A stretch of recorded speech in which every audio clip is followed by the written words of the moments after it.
अरे ऐसे स्वेटर और कविता से स्वेटर और लिहाफ के काम चलने लगे तो लोग बाजारों से 2-2 कौड़ियों की कविता ही नहीं खरीदने लग जाएंगे।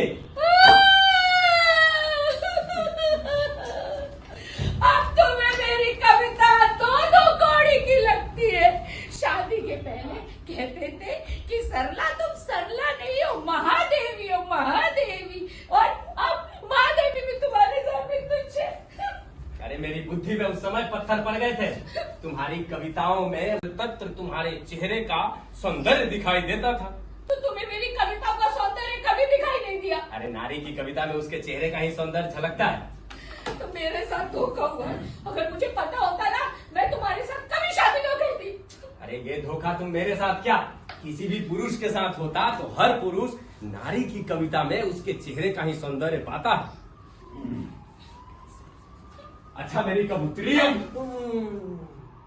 कवित्री कवित्री सुनो ना। हाँ। अरे डियर, अरे सुनो तो। गुस्सा कर जाती हो बार बार। सरला। हाँ। अच्छा डियर, अब चाय बना दो जल्दी से। नहीं बनाऊंगी। तुम्हें तो मेरी चाय में भी ना मेरा चेहरे का सौंदर्य दिखाई देगा। अरे तुम हो ही इतनी सुंदर, तुम हर जगह दिखाई देता है तो मैं क्या करूं? अब बता दो ना। ठीक है, ठीक है। हाँ चाय बना देती हूँ। हाँ जल्दी। और सुनो। हाँ। थोड़ा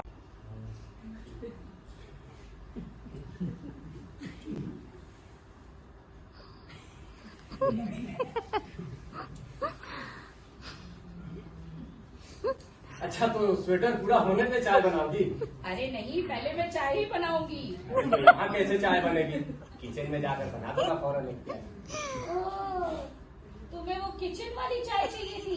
तो मुझे लगा तुम्हें चाय पर कविता चाहिए। तुमने प्यार से कहा था, प्रिय लाओ मुझे चाय पिलाओ गरम गरम, तो मुझे लगा तुम्हें इस शीर्षक पर कविता तैयार चाहिए। वो क्यों लिखने लगी? 2 पंक्तियां भी सोचो।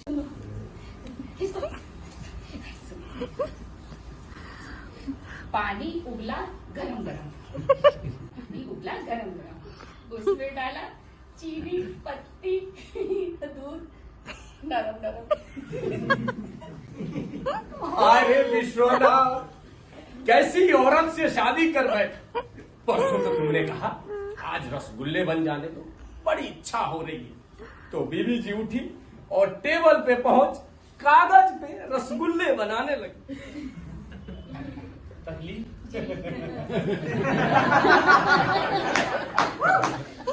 तकलीफ कैसी? ऐसा लग रहा है कि मैं अपने घर में हूँ। सुना रात भर के थके हुए हैं। और भाभी जी अभी तक मुझे एक प्याली चाय तक अरे मैं चाय बना ही रही थी, पर इनके नहाने की तैयारी करनी पड़ी, तो मैंने चाय बनाने को बोल दिया कविता को। क्या? अरे बैठिए बैठिए बैठिए। जी वो कविता ना इनकी बहन है। अच्छा बहन है। हाँ जी हाँ, उसका हाथ बहुत अच्छा चलता है, कुंवारी जो है। बस अभी वो चाय बनाकर लाती होगी, तब तक आपकी थकान दूर हो जाएगी। अगर आप मेरी एक तड़क कविता सुन लें।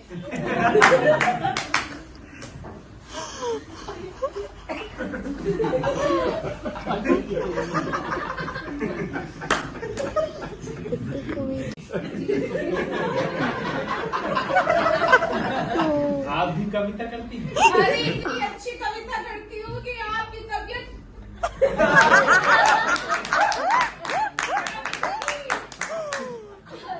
जी आप दुनिया के सारे जायके भूल जाएंगे। हाँ इतनी फड़कती कविता है। बैठिए। हाँ मैं तो बैठ ही जाऊंगा। मैं सुनाऊं मैं कविता? आपको कौन रोक सकता है?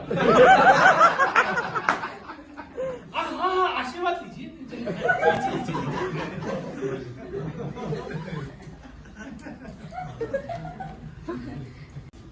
मेरी कविता का शीर्षक है जीवन एक स्टेशन है। जीवन एक स्टेशन है, 3 प्लेटफॉर्म है इसके। जीवन एक स्टेशन है, 3 प्लेटफॉर्म है इसके। बचपन, यौवन और बुढ़ापा, बचपन, यौवन और बुढ़ापा। भाभी जी एक जगह फोन करना था। हाँ बचपन, यौवन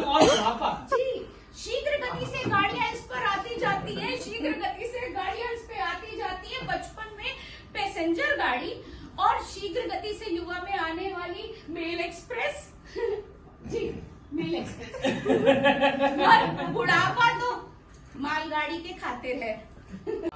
क्या बात है। जीवन एक स्टेशन है और 3 प्लेटफॉर्म है।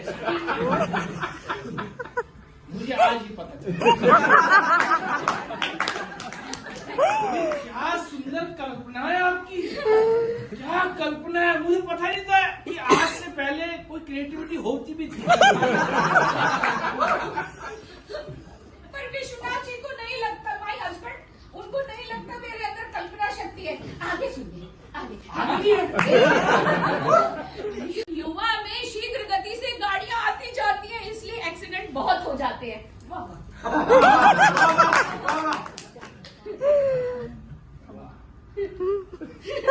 Thank you. वही तो कर लेते हैं।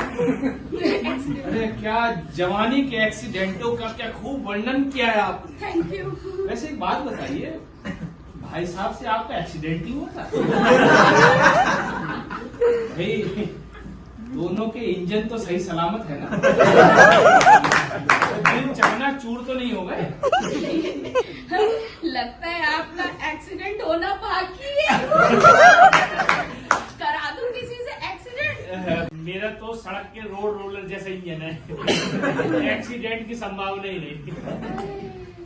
तो आपकी दशा तो ऐसी है कि कपोलों पर हंसी और कलेजे में रुलाई है।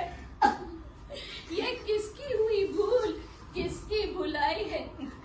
बरसती है मई उन पर, अपनी तो सूखी जुलाई है, जुलाई है, जुलाई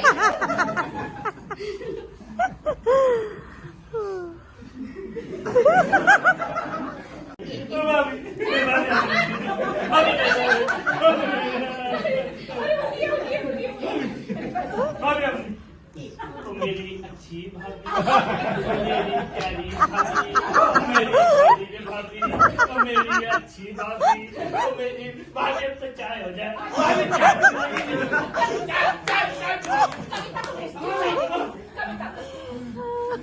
फिर कौन है बेटा? वही तो है। कोई बात नहीं, भूल जाता है ये भी। बेटा क्या हुआ बताओ। मेरे पापा कहाँ हैं? बेटा आपके पापा भी नहाने गए हैं, मैं भी नहाने जा रहा था बस। तो मैं आपको एक फड़कती हुई कविता सुनाऊं?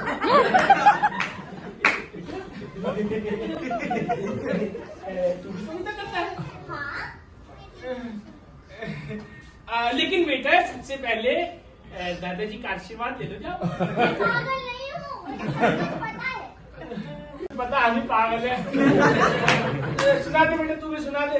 लोग 10-10 साल का इनकम टैक्स मार कर भी वफादार हैं। लोग 10-10 साल का इनकम टैक्स मार कर भी वफादार हैं। हमने तो सिर्फ 10-5 रुपए मारे हैं तो पॉकेट मार है। हमने तो सिर्फ 10-5 रुपए मारे हैं तो पॉकेट मार है। उनको फौज की सलामी, हमको थानेदार का जूता। उनको फौज की सलामी, हमको थानेदार का जूता। थानेदार का जूता। उनको बंगला, हमको जेल। उनको बंगला, हमको जेल। तो बाबूजी इसे कहते हैं चचुंदा के सर पे चमेली का तेल। कैसी लगी थी ना एक फड़कती हुई कविता? वाह वाह बेटा, बेटा सच बताओ, मुझे इस घर में से तेरी कविता समझ आई है। कोई बात नहीं बेटा, अब मैं भी नहाने जाता हूँ। राजेश, आ जाओ। हाँ बेटा, तेरी मम्मी बुला रही तेरे को। जल्दी आओ। जैसे तुम हम सबको तरसाती हो खाने के लिए, वैसे अब मेहमान को भी तरसाओगी नहीं? नहीं, खाना कविता बनाएगी। कविता बनाएगी। जे बढ़िया है, खाना कविता बनाएंगी और जे कविता बनाएंगे। अच्छा तो अब सुन लो सभी, भाई सत्य प्रकाश के नहा कर आने के बाद सबसे पहले कविता मैं सुनाऊं। नहीं, पहले मैं सुनाऊंगा। नहीं, मैं सुनाऊंगा। नहीं, पहले मैं सुनाऊंगा। मैं सुनाऊंगा। नहीं, तुम लोग नहीं, पहले मैं सुनाऊंगा। नहीं, पहले मैं सुनाऊंगा। मैं सुनाऊंगा। अरे नहीं, मैं नहीं जा रहा हूँ। आपस में लड़ का रहे हो, कौन तो आ जाने तो सबसे पहले हम सुना देंगे। हाँ? ऐसे? बैठ जा, बैठ जा, आइए। ले आ। अरे आवा हो दादाजी, तुम भी आओ, आ जाओ। कुछ तेरा बाप लाया देखे तो एक काम करते हैं, खाने के बाद इस कवि सम्मेलन को हम कर लेते हैं। अभी मैंने खाना बनाया कहाँ है, कभी सम्मेलन हो जाए फिर बनाऊंगी। देखिए, आप लोग इतने सारे कवि जन, मैं अकेला श्रोता। बाबूजी तुम चिंता मत करो। हाँ। अभी पिछले हफ्ते भी हमारे यहाँ एक बहुत बढ़िया कवि सम्मेलन हुआ रहा। जानते हो उसमें कवि तो रहे 100 और श्रोता रहा सिर्फ एक। देख लो जो तुम्हारे वो भी चौकीदार। उसके बावजूद पूरी रात भर कवि सम्मेलन चला है। देखिए कैसी संयोग की बात है कि आज आप आए और आज इस शहर के बाहर कवि सम्मेलन है। राष्ट्रीय कवि सम्मेलन में अतिथि जी आपका स्वागत है। जी नमस्ते। उम्मीद है आपको मेरी कविता पसंद आएगी। हाँ, वहीं से बैठे बैठे आशीर्वाद दीजिएगा, मिल जाएगा। जी सुनिए। हाँ, तालियां। अरे सुनो ही कहाँ है? सुनो। मेरी कविता का शीर्षक है शहर की जिंदगी। कहीं मच्छर है, कहीं कीड़े मकोड़े घर में, कहीं मच्छर है, कहीं कीड़े मकोड़े घर में, कहीं ईंटों के टुकड़े, कहीं रोड़े घर में ट्विस्ट करते हैं, कहीं फटे मोजे के जोड़े, क्या बताएं क्या क्या निगोड़े इस घर में। मौत के फंदे सी खूटी पे टंगी टाई है शहर की जिंदगी, हमको कहाँ रास आई है, शहर की जिंदगी हमको कहाँ रास आई है। अरे मेहमान तो सो गए, कविता क्या कर रहे हो?